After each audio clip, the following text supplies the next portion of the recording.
Presented by McDonald's of Glasgow, it's time for the Brown Sports Bag. From the heart of the Barrens, a weekly local sports machine. Alongside John Butler, here's your host, James Brown. This is James Brown. I'm here on the Brown Sports Bag, and we are starting our coaches' interviews on WCLU Radio. You can still catch the show every Monday from 4 to 5 p.m. And first up is our interviews is Glasgow Lady Scotties basketball coach Kelsey Kirkpatrick. You've got some changes this year. I was looking at your roster. You have one senior, Cynthia Austin, which you weren't. I think she was going to be the only senior returning anyway. Yeah. So how are you working to kind of, because I think, what do you have, like 7 middle schoolers on this roster? Yes. Yep, we're just trying to bring them on up. With Cynthia being the senior, if you keep looking, and of course it still looks young, but the experience we had from last year and the year before, just kind of pushing them through.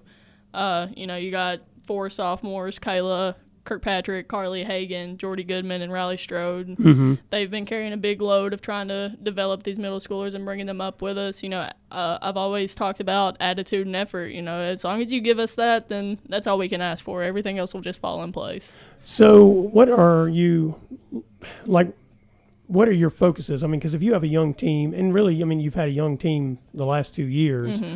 So what are your focuses in terms of trying are you trying to work on their individual skills, or are you more focused on their team skills at the start of the season? Or during practice? The season hasn't started yet. So for preseason, it was kind of more so like individual skills. Like we was in the weight room, we was outside on the track, just kind of get conditioned and build up strength. Middle school season's still going on, so we're able to watch them play throughout this first few games of the season and see what they need to work on. But now as they start coming up to us, we're working more so on like a team build. So pushing in transition, sprinting back in transition defense, how can we move the ball, where can we find the open shots we get. So I tell them it's like a puzzle piece. We're just trying to piece it together and figure out what we got and how we're going to play each game.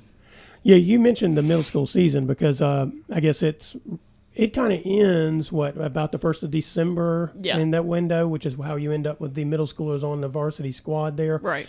But on the upside for them is they kind of get a season of play in place. So when they're coming in to play the high school season, they already have gotten in their conditioning, and that kind of thing. And I'm guessing you're observing them quite a bit because you're like, okay, this is kind of this is the program this year, even though they're playing in middle school. Right. What are some positives you see from those middle schoolers coming up? Just how unselfish they are is the main thing that I've seen, like watching them play.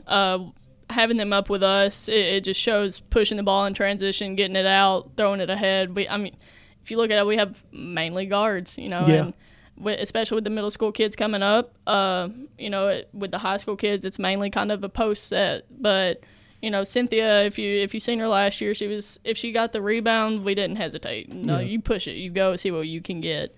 So, just kind of seeing what we get piece by piece and going from there. So you mentioned mostly guards. Is your strength then shooting? I hope so. We'll see. Better be? Yeah, better be. Better be. We got to find some open shots somewhere. And, we've talked a lot in practice because they think plays have to be perfect and work out the right way. And we're trying to get them to stop being so robotic to stuff. So, if the play's not working out and you have a backdoor cut, run it. But we did also talk, if you pass up an open shot, the likelihood of you turning it over within 3 to 4 passes, it's going to happen. You can't be so unselfish that you're not going to shoot the ball when you have that chance. Yeah. I guess that's one of the things maybe last year you guys kind of ran into was they would run the plays, but you weren't getting the shots because they just weren't shooting the ball. Right. Yes. Yes. That, and then we tried to create stuff out of nothing instead of just keeping the floor spaced out. So we have worked a lot on that so far, and we're going to continue to push through that. When you look at your schedule, you guys are opening with Greenwood. Greenwood, of course, last year had Leah Trin and I think a couple of other players who were pretty outstanding. I'm guessing all but one of them has graduated, I think is the case for them. And then you play Logan County and Bowling Green and then South Warren at Bowling Green and Russellville. And I point out all those games because they're all on the road. Yes. Yes. So if you look at it last year, they were all at home. Right. So now we get to return the favor and go away. Yeah. So what do you think about that first? Because that's basically the first week and a half of the season.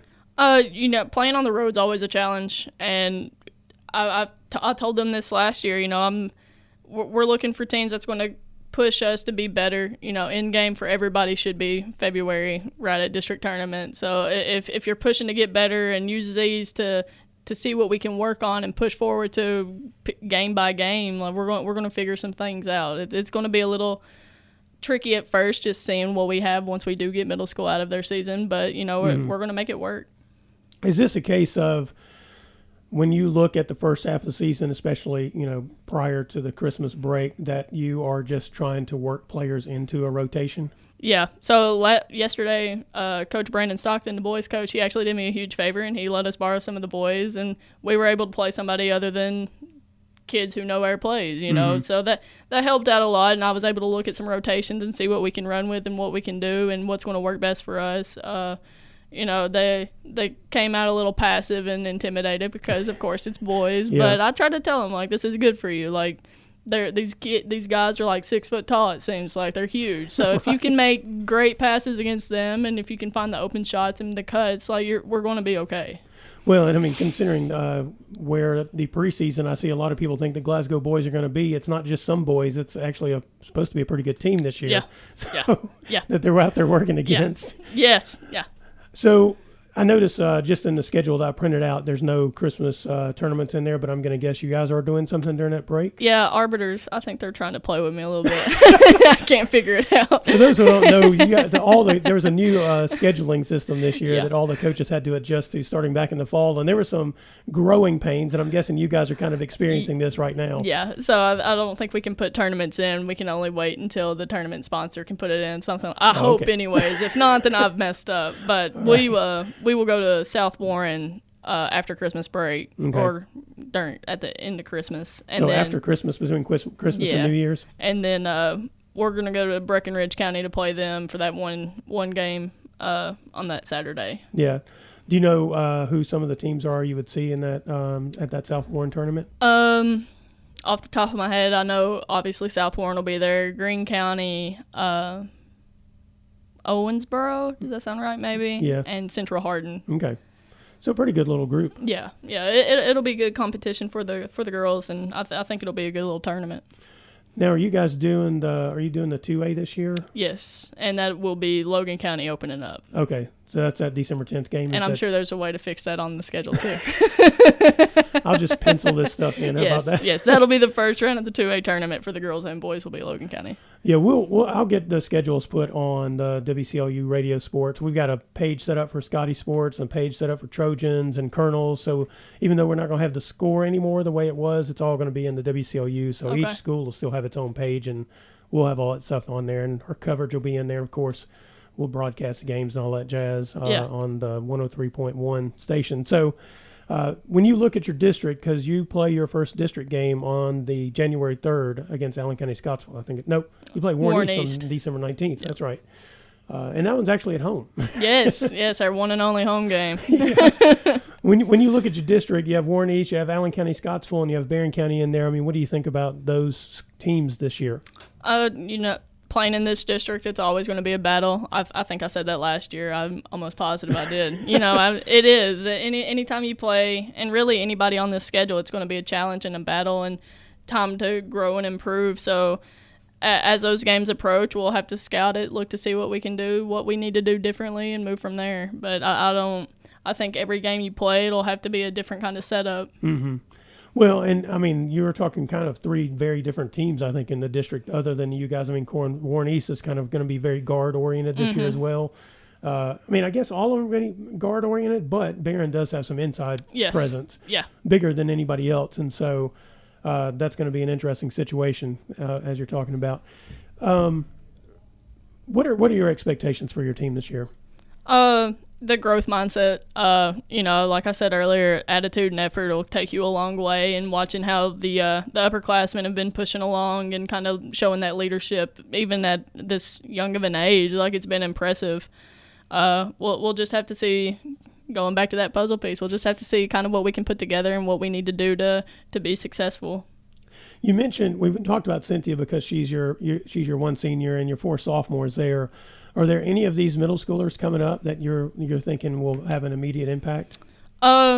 they're going to be challenged, and we talked about that the other day as well. They're having a great season at the middle school right now, and we made the point to announce, like, this is going to be different than playing middle school. You know, it's not anything that y'all have done. It's just you're going to be playing older girls. They're going to be bigger. They're going to be stronger. You got to keep a level head. You know, Kinley Stevens, she's a point guard. She's been running the ball really well down low.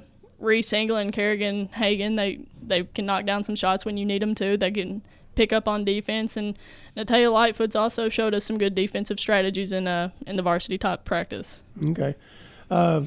Outside the district, I mean, what do you think the region looks like this year? Is there anybody beating Franklin Simpson? Bowling Green proved us all wrong last year, I believe. I think they got everybody that was at the region title game. You know, it can be whatever anybody wants it to be, but Franklin Simpson returning everybody they have. They are a good ball club, and you know, Larisha, I enjoy watching her play and just the way she can move around. So there's a lot of great talent here in the region, and you know, I'm excited to keep following them through. Are there any games on your schedule that you kind of circle, not necessarily to win or lose, but you think it'll be an interesting game or an interesting matchup for your team? I always think the first game of the season's always kind of what I push forward to, you know, after our scrimmages, just seeing where we're at after those two scrimmages and then where we came through practice. That's so far that's the main one I'm keyed in and focused on. When are your scrimmages and against whom? Saturday, it's like the 23rd, I believe. I could be wrong. That we will go to Central Hardin, and then the 30th, Grayson County will come to us. So we kind of split it both ways. I'll have a scrimmage home game, so that's positive. So it'll be like that Saturday before Thanksgiving and then the Saturday after Thanksgiving, I guess. Yeah, and then we'll play that next Friday. We did have one on a Tuesday, us and the boys, but you know, things happened. They both got canceled out, so that would have been a good home game to open up with. I mean, I did notice that you guys, the season technically can start December 2nd, but you guys aren't playing until the end of the week. Yeah, we actually both of us had one on the 3rd, but, you know. Yeah. They didn't want to play you. No. No, I think there was some kind of scheduling conflict, but, you know, it is what it is. Yeah. Anything else you want folks to know about your team this year, Coach Kirkpatrick? No, we're just excited and looking forward to getting the season started. All right. Well, this is James Brown. We've been here on the Brown Sports Bag with Glasgow Lady Scotties basketball coach Kelsey Kirkpatrick. Good luck to you guys this season. Thank you. All right. We're presented by McDonald's of Glasgow. We'll be right back. Presented by McDonald's of Glasgow, it's back to the studio with James and John, the Brown Sports Bag.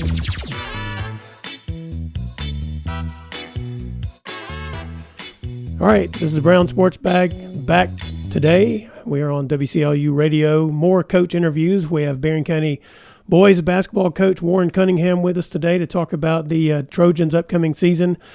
Amazingly enough, considering you're the athletic director, you don't really get a break, but you have a little bit of break between, you know, football season and basketball in terms of some of the things you're having to run around and do. Yeah, it does. It's one of the slower times of the year right now in terms of athletic events, just because with fall sports everything's wrapped up except for football, and you know, I do have basketball practice, but the biggest thing that takes my time outside of school hours is athletic events. So right now it is kind of the slower. I have more nights available right now than at any other time during the year. Yeah, you can kind of go have basketball practice and then go have dinner, right? That's right, and go home or go home. So you know, something like that. So. Or you can try to, you know, I went to a Kentucky game the other night, try to fit in some things that you don't have a lot of time to do during the season. Yeah, that sounds great. I'm sure your children love to see you a little more during this window, but they do, and they like getting out and doing some things like that too. Yeah. So. Well, let's talk about basketball because you guys have been, I guess, practicing for about a month in terms of official practices. Yes. And so you've got a chance to look at the players you have coming in. But before we even talk about that, I kind of want to talk about some of the guys you had last year, because the guys you had last year, the team you had last year, allowed you to play in a way that you probably haven't had a team play before. Right. And so with guys like Mason Bunch and William Compton and Graham Hall, big guys who could also step out and shoot, plus you had a bunch of guards, you guys were kind of a 5-out shoot and then, I guess, backdoor cut kind of offense. Yeah, we were. We shot a lot of threes. that was just kind of what those guys did well and felt the way we felt like we needed to play, which was a little bit different. We've always shot some, but we shot probably a whole lot more last year, and more so than this team will, with losing, mentioned a couple of those guys there with Mason and William especially, and then Graham. The one thing that he did that we really miss, or a couple of things that he did, he was a great passer. Yeah, and just we'd throw it into him in the post, and he would do a really good job of finding open guys, and then he rebounded it really well. So those are the two things from him, especially that we missed, that we're trying to find some guys to replace those things. So I think the team that we have this year probably go back to playing a little bit more like our previous teams, and we still shoot it quite a bit, but we won't probably put 5 guys on the floor as much that shoot it as well as most of those guys did last year. Well, and I guess in the post realm of things, you kind of have a different setup because you have a Gavin Nunn who's more of a traditional post player, Very right? Much so. And Very so much. you are able to kind of maybe run off of that a little bit more than you were last year. Yeah, and we'll throw it in there to him to score a little bit more than, and then not that we didn't with Graham, because we certainly did, but a lot of times the big advantage thrown in there to Graham was that he was going to find an open guy out of there if he didn't have something easy. But Gavin is definitely a back to the basket post guy that can finish around the basket, and we're expecting a big year from him. Joshua Decker is a transfer that is with us that averaged almost a double last year. That we try to remind him often that's what we need from him now. Yeah. But he is a guy that can step out and shoot it a little bit too. So he's got a lot of experience at the varsity level. So and then Jackson Bird is going to play basketball this year. He'd always played up until last year and didn't play. Yeah. And he's a guy that can play around the basket, gives us size and athleticism, and can also step out and shoot it and make some plays for us. So with those 3 guys in the playing in and out a little bit, especially with Joshua and Jackson, I think that gives us some good options around the basket.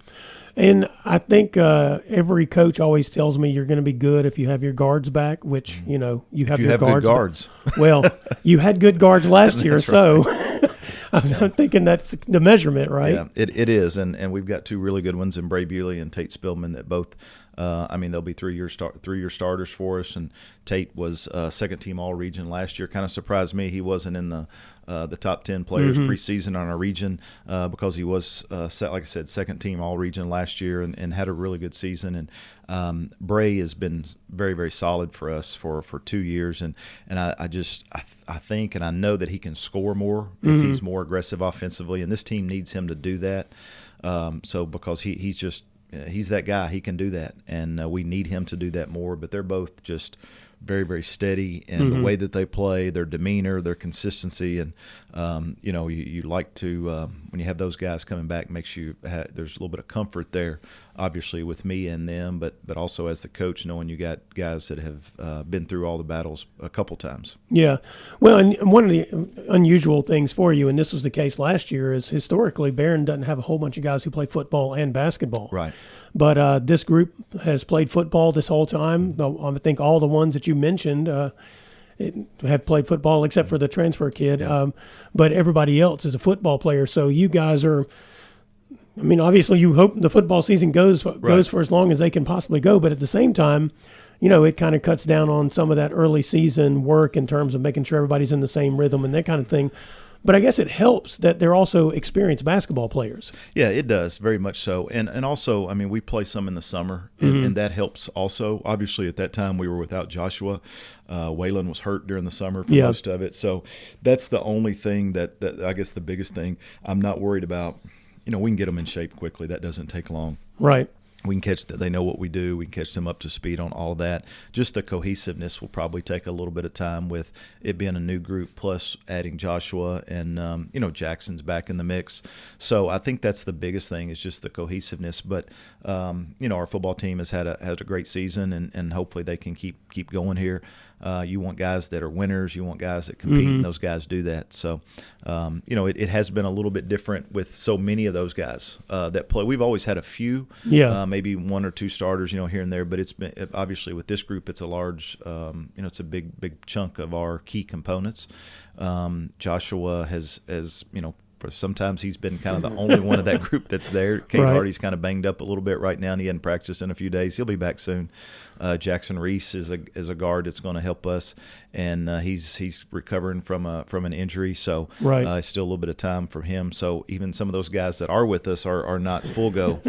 So it's been we've got some young guys that we're trying to bring along a little bit. It's been a good opportunity for some of those other guys that maybe when everybody is there don't get as many reps and don't get as much time. So they're getting it's a good opportunity for them.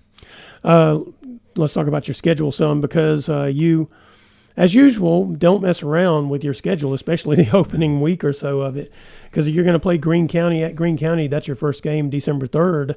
And, I mean, obviously they were going to be pretty good, and they've added some guys, and everybody, I think, has them circled as one of the better teams in the 5th region this year.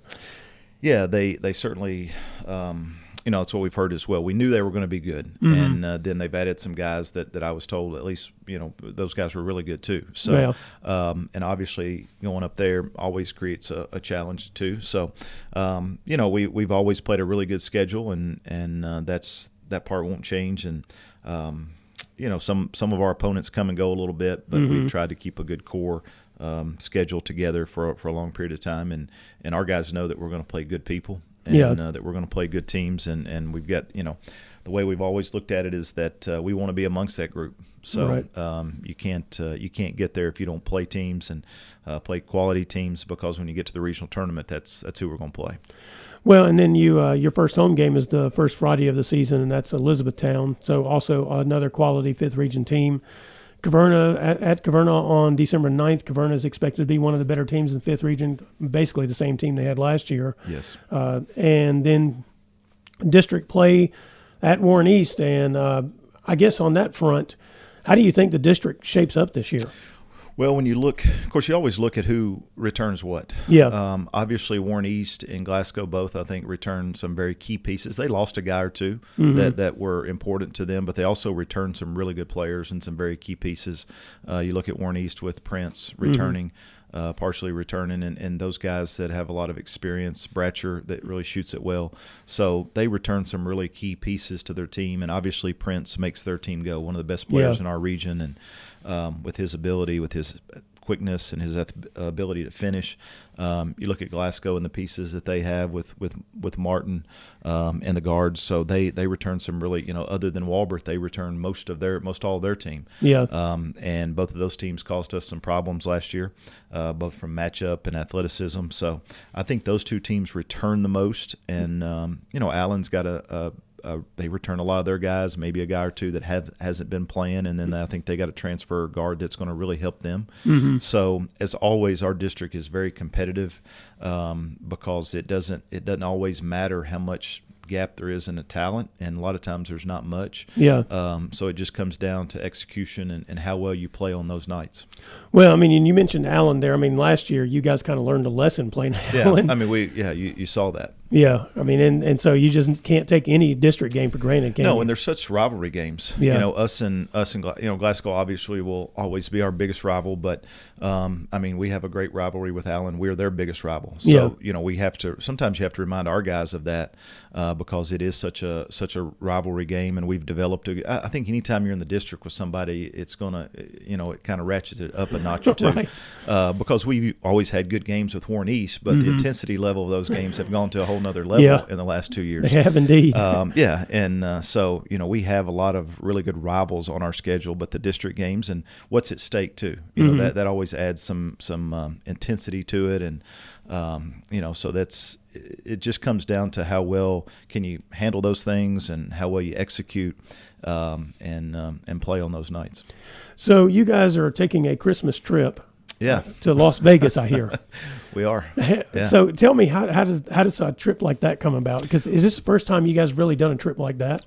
No, we went to Orlando a few years ago. Yeah, okay. And then we have gone to, we've gone to Gatlinburg a couple of different times, some places like that. And then several years ago, we've taken a couple long trips in the summer, like to the beach and played. We've been to Myrtle Beach a couple times, and that's kind of what we were looking at doing, because as the head coach, that's a little bit more fun because you can relax a little bit more. The games in the summer, aren't on his edge as much as you are during the season. So, but when we were trying to look at it and put it together, we just didn't have enough time to get everything done and ready to go by the summer. So we started looking at some other trips that teams had taken. And to be honest, just look at the scoreboard and see where other people have been. Yeah. And then talk to some of those folks. So we looked at a couple of different options. We thought about going to the beach, but I mean, if you go there in the summer or in the winter, it's 60 degrees, and you're not going. It's not really going to the play beach. on the beach. I mean, what are you going to do? Play in the ocean?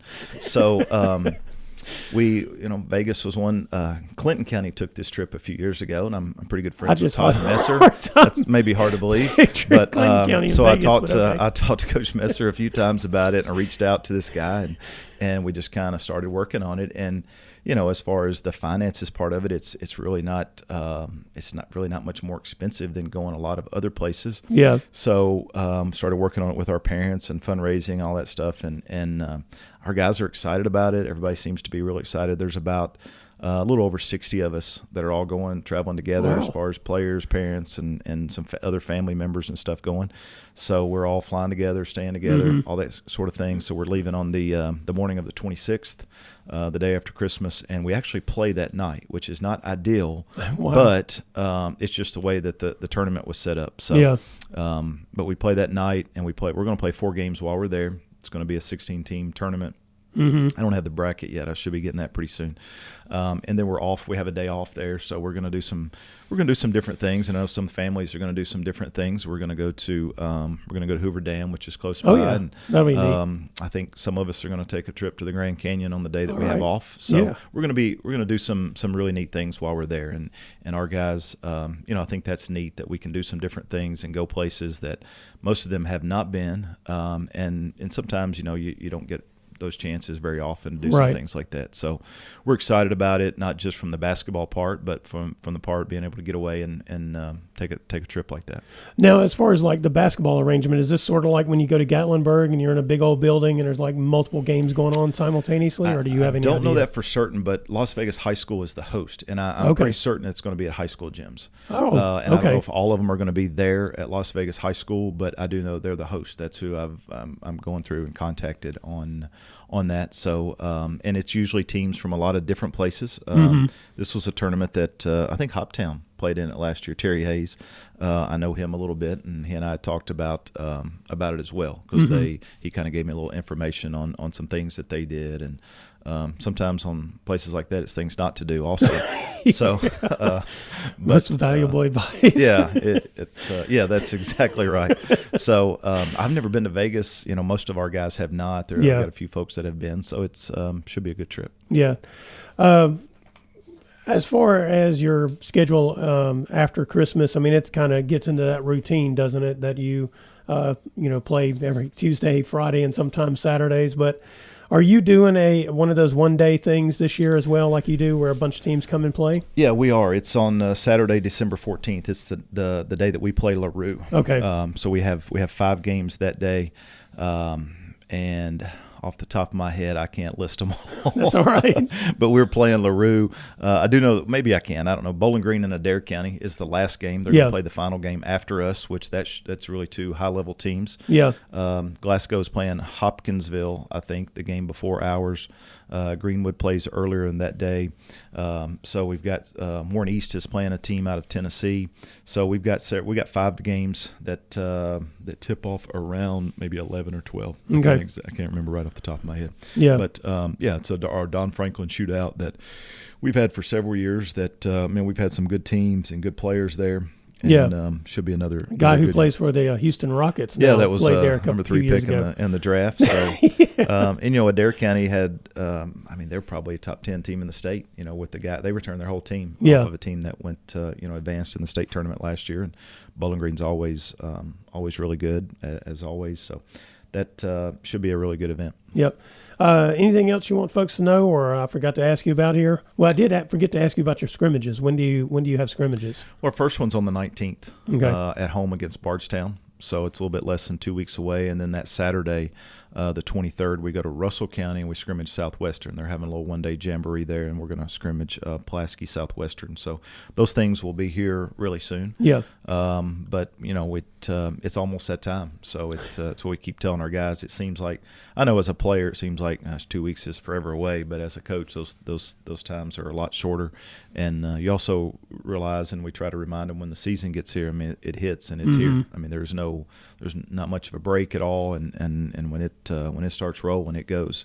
And you got to be ready. And I feel like we have a team that can do that. I think we mentioned those returning guys. Cade Hardy, I think, is a guy that can have a breakout season for us. He's put a lot of time into it. And he's got good skills, and we're excited to get Waylon back. From he had a solid year for us last year, and he can be a good player. Jackson Reese is going to be a guy that's going to give us quality minutes as well. So those guys, along with those other guys that we mentioned there earlier, I think gives us a good 8 guys that we can really build on, and then you never know when you're going to need some of those other guys. Ben Blackburn is a guy that's right there on the edge of that. So we've got some good young guards, I think, that they're going to help us down the road as well. All right. Well, thanks a lot, Warren, for coming in here and talking to us about Barren County boys basketball. Yes, sir. Always appreciate you and everything you do for all of our high school athletics here in the area. All right, thank you. I plan to keep on doing it. That's good. All right, it's the Brown Sports Bag presented by McDonald's of Glasgow. We'll be right back. Presented by McDonald's of Glasgow, it's back to the studio with James and John, the Brown Sports Bag.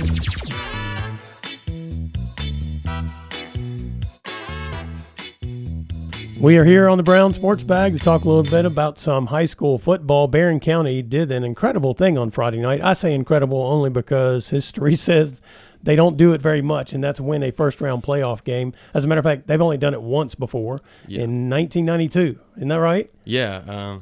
It's been a long time. Every single one of those kids was not born, I think. There are coaches that were not born on that team. Yeah, this is John Brown here with me today instead of John Butler. John Butler decided to take the Veterans Day holiday, and I hope he enjoys it. There's parades and all kinds of stuff on a day like today. So you were at the Barren County historic win over Henderson County. Yep. And pretty excited that you ended up driving that hour and a half from where you live in order to catch that game, right? Yeah, I mean, it was a historic moment, and also it was a good game. So you can't ask for much more, I guess. What was good about the game? I mean, not just Barron's win, but I mean, as you're watching that game, what were the things that stood out to you as you watched it? Barron's defense really stood out. They forced 4 turnovers in that game. Bray Bewley had 2 interceptions. One, you could call it a diving interception in the end zone. Mm-hmm. So that's about as good a defensive play as you can get. They forced a fumble in the first quarter, and Barron always likes to keep the tension. They make some mistakes, fumbles, penalties on offense that always will keep a game interesting. So keep the tension. Yeah, so that was exciting. The running back from Henderson County, Anthony Burris, he was pretty exciting. He was pretty powerful when he ran. When he got loose. Mm-hmm. It wasn't easy to bring him down.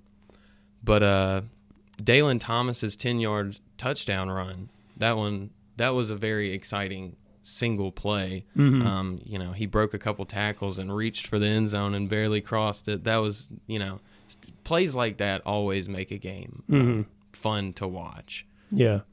Well, and I imagine during the course of the game, because Barron actually got up 2 touchdowns, right? They were up 21-7, yep. and not in your usual way, because they got a touchdown, then they got and the game was tied 7-7. Then they got another touchdown, but missed the extra point. Is that right? Yeah, it was blocked. Okay, but then they got the 2 points off of a safety. Yeah, that safety was. I think that's one of the first kinds of those safeties I've seen. It was a bad snap on a punt, and the ball went into the end zone, and I guess the punter didn't realize what he was doing, so he just fell on it, which I guess falling on it's better than the other team getting it and getting a touchdown. Right. But you'd think maybe just pick up the ball and try and get out of the end zone, then fall down. He is a punter. Yeah, he is a punter. He may have been thinking, I'm just going to fall on this ball and survive for another play. I don't want to get murdered. Right. So there's that. But yeah, so then they got the safety, and that put them up 15-7. Then they got another touchdown. What was that last touchdown? The last touchdown was a 50-yard run by Dalen Thomas. That put him up 21-7. Really on that one, I do think he broke a tackle early in the run, but I mean it was basically just the line parted the seas and he just took off and no one could catch him. So I mean, most of the game Henderson County did a pretty good job containing Dalen. But on those two plays, those two touchdown runs, he was able to make a move, break a tackle, or just be free in the open field. And that really separated them from Henderson County. That, along with the turnovers that the defense forced. This sounds like the Dalen Thomas show, but one other thing that happened in the game was they ended up sticking Dalen in to play some defense, which he's not really done all year. What folks may not remember is that when he was at Glasgow last year, he was one of the top tacklers as a sophomore at Glasgow. So the fact that you've not seen him a whole lot on defense all year has been a little bit surprising. But I think Coach John Myers, was telling Jay Turner and John Butler and them in the post-game interview that, Dalen was hurt early in the season. He was coming back, and they really didn't need him on defense. But I guess a couple of injuries on Friday night put him in a position where they played him some. And then I think he had a sack on Henderson County's last desperation drive and maybe a pass breakup or something like that. He made a couple of plays. They called his name on the radio a couple of times there. And so, what we don't remember is that he's an outstanding defensive player as well. It's just they haven't really needed to use him. And, not to skip over a historic win or whatever, because it is, but now you turn your attention to this Friday when they're going to play North Hardin, and you can hear that game on 104.7 Burgundy. That's WCLU 104.7 Burgundy. That's where we're broadcasting the Barren County football game, so get another week of that on the Burgundy. And it may be the case that they're playing North Hardin, and they might need to utilize them a little more on defense because North Hardin, as you saw the game when they played earlier in the year, and North Hardin, I think, won the game 15-7, I think was the final score. 14-6. 14-6. And basically, Barren struggled to move the ball against them, and it was just a couple of big plays, I think, in the game that gave North Hardin the scores. Yeah. In that first game against North Hardin, Dalen Thomas ran the ball 7 times for 3 yards. That's 0.4 yards per carry when his season average is 8.2 yards per carry. So it's a big drop-off. Yeah. And I think the reason for that is because North Hardin has really big dudes on their defensive line, and not only are those dudes really big, they're also pretty fast. Yeah. So it's really hard for someone like Dalen to just kind of, he's more of like a brute force runner most of the time. It's a lot harder to do that against guys who are, bigger than you are, and not just that, but they can also, run you down. Right.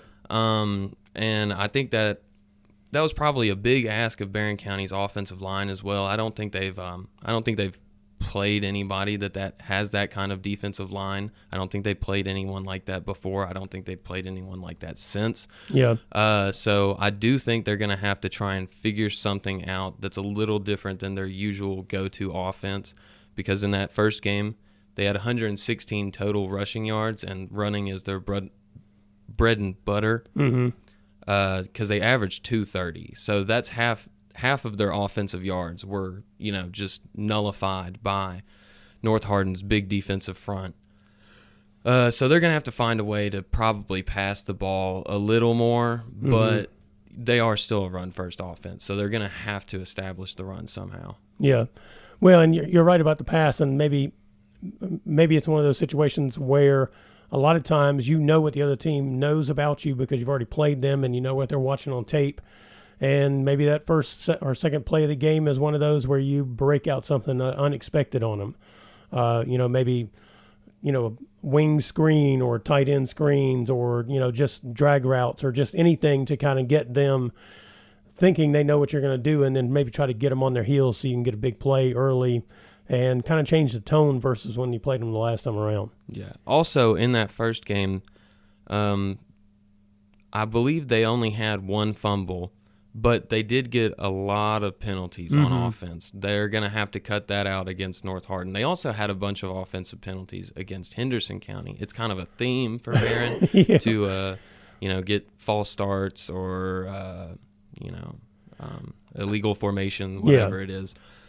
So they're going to have to clean that up because North Hardin's too good of a team to, have fumbles and just not thinking about what you're doing on offense and then getting a penalty. That's not going to fly against North Hardin like it did Henderson County. Yeah, you just can't give up the big plays. I mean, that's a cliche, but also got to play clean to have a chance to beat a team that people are going to expect that you're going to be not favored to beat. Yeah. Let's talk about the Glasgow game. They ended up losing at Union County 45-16. I just don't think they could have played any worse in the first quarter if they had even tried. Because Union County, Union County has Jaron Johnson. They just basically line him up at quarterback, and it's kind of a wildcat offense is what it is. Run things off it. They don't throw it a whole lot. I went and watched the film on it. The dude is just so – in the moment, as I'm watching him, I'm like, well, this is like tackling a high school Barry Sanders because his legs are like tree trunks, and if you hit him, you just ride around on him like he's a pony. I mean, he was just dragging people around and just running through people, and he was fast. So once he hit the clear, I mean, he was running by people. I mean, he was he's the best running back I've seen in terms of just looking at on film all year. And he is the offense, and they just couldn't do anything about that part. But so Union County scores on the first drive, then they kick off a little pooch kick, which Glasgow they just blanked out, and Union County caught the ball basically in the air on the pooch kick and got the ball and then scored on that drive. And then Glasgow finally gets on offense, already down 14-0, go 3 and out.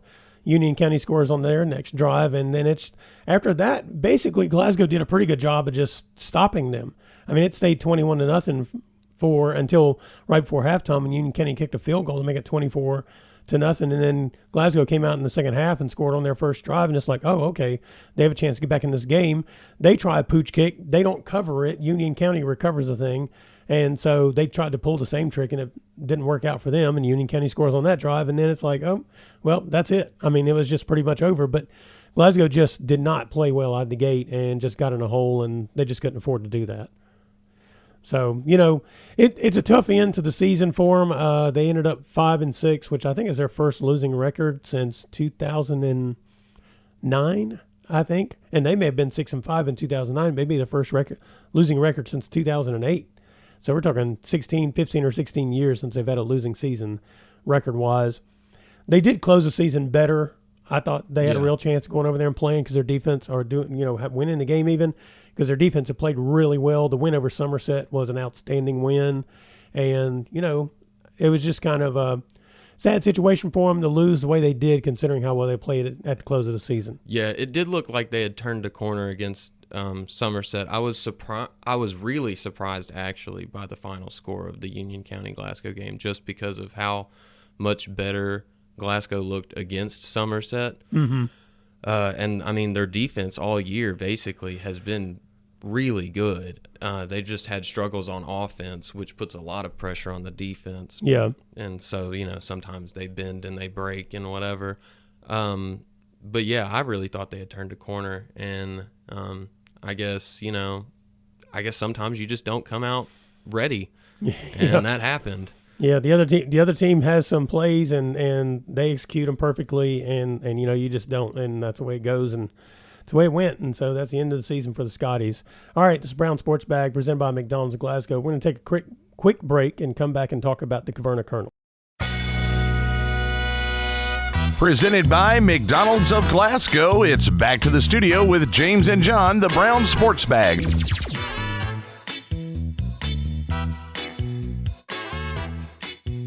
We are back here on the Brown Sports Bag, presented by McDonald's of Glasgow here on WCLU Radio.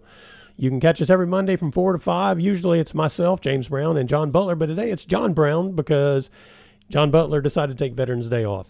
Good on him. So on Friday night, we had Kyle Jones. He was shooting photos at the Glasgow Union County game, and you were covering the Barren win at Henderson County. And I was at the Caverna versus Louisville Holy Cross game. And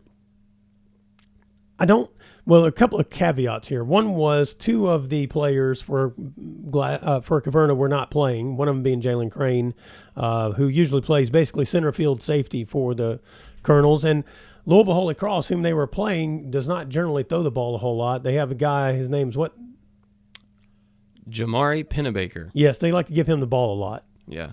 And so that's usually what they go with. And so I'm guessing what happened, though, is they realized Jalen was not out there, and they decided to throw the ball some, and that was pretty effective for them. And Caverna, I mean, to be honest, one of their problems all year has been consistent offense in terms of blocking and that kind of stuff.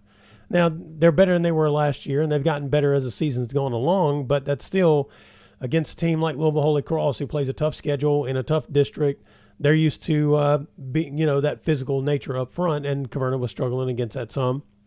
And they had some big plays from Kenyon Martin and Tyson Martin. Actually, Kenyon had a bigger night than Tyson in a lot of ways, because I think Louisville Holy Cross is trying to take Tyson out of the game. Kenyon had 18 carries for 182 yards and 2 touchdowns, and Tyson had 27 carries, 134 yards and 2 touchdowns. Yeah, so he ended up with the carries, but Kenyon took advantage of probably getting the breaks while they're trying to while they're trying to focus on Tyson. And then one of the other things that kind of happened in the game is, Trevent Hayes, Coach Hayes, decided to try to do something a little different. He kind of went with a heavy backfield, more of a wildcat formation to start the game, trying to get some different guys involved in the offense and maybe getting some different guys in the blocking scheme, getting guys like Russell Williams and Tyson or Kenyon blocking right in front of the running game. And that worked a little bit, but then it didn't work so much because at some point in time you also have to be able to throw the ball. And so they had Russell Williams at quarterback and tried to run some more of their wing tee scheme. And it's just basically a case that they just got in a hole. And once you're in a hole and you have to throw the ball and it's not what you really want to do, or even that you do well, you're just on the back foot at that point in time. Yeah, it gets really hard to come back in a game where you're having to play to your weakness. It's very true. But it was a good season for the Colonels. They had a winning record. They had an outstanding season overall. Once again, they have a team that's going to be basically the same team again next year. I mean, all these guys are back, with the exception of Russell Williams, who was a senior. But a lot of these guys, skill players-wise, were younger guys. 3 or 4 of the linemen are also younger guys like Fryer. And I think maybe Drawhorn maybe is a senior this year. But, a lot of those guys were younger guys too. So, I mean, you're talking about a team that's gotten better year over year, played a tougher schedule this year than they did in previous years. I mean, much tougher. Yeah.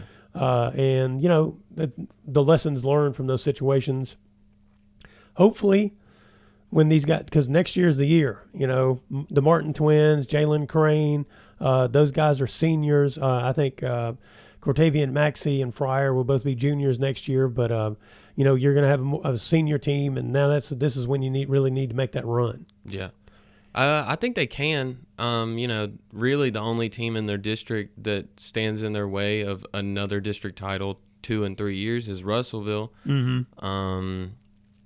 And, after that, you got Bethlehem maybe in the first round of the playoffs if you win the district next year. And that's a pretty good matchup for them, I think. Yeah, I think so too. Well, it was a solid season for them, and good luck to them going forward. Real quick before we get out of here, I wanted to mention that Barren County hosted the Region 2 competitive cheer competition yesterday, and the Barren County cheerleaders won in the co-ed division and in the small squad game day, I think is what it's called. So, yeah, 2 wins. They'll get to go to state and compete.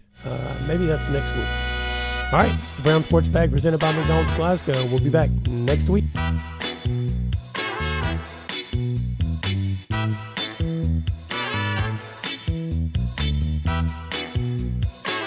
Thanks for listening, and be sure and join James and John once again next Monday at 4 for the Brown Sports Bag, a local weekly sports machine presented by McDonald's of Glasgow.